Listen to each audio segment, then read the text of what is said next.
معايا بطاطس متقطعه صوابع، هحط عليها ميه ساقعه متلجه، وممكن لو مكعبات تلج مفيش اي مشكله خالص، وهسيبها في التلاجة ساعة ساعتين تسقع قوي. ممكن نعملها من قبلها بليلة، بس هنغمرها كويس بالمية علشان ما تغمقش معانا.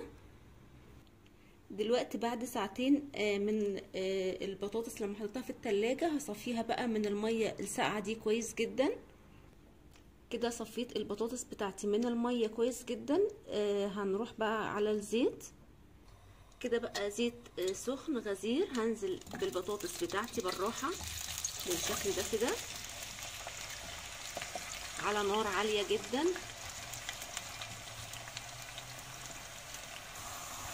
دلوقتي بقى البطاطس بتاعتي 3/4 سوا، مش عايزاها نص سوا عشان ما تتكسرش معايا، ولا عايزه اكمل سواها من اول مره. انا عايزاها 3/4 سوا. هطلعها بالشكل ده كده واسيبها تبرد تماما، مش اقل من نص ساعه. لا احنا مش مستعجلين، ممكن نعملها من قبلها بشويه حلوين بفتره يعني.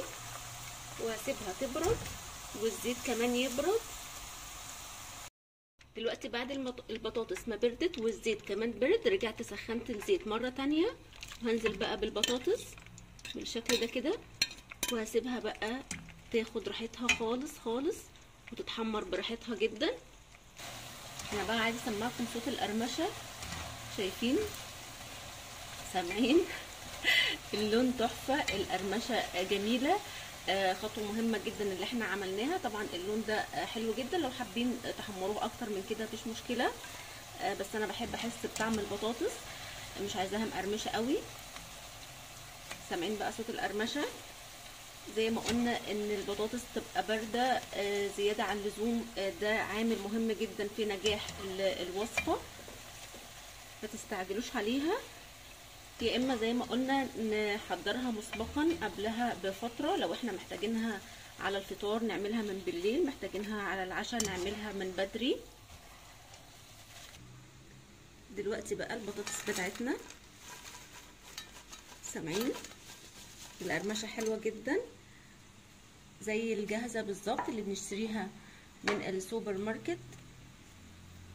رشه بقى كده من التوابل، توابل جبنه بتدي طعم حلو قوي.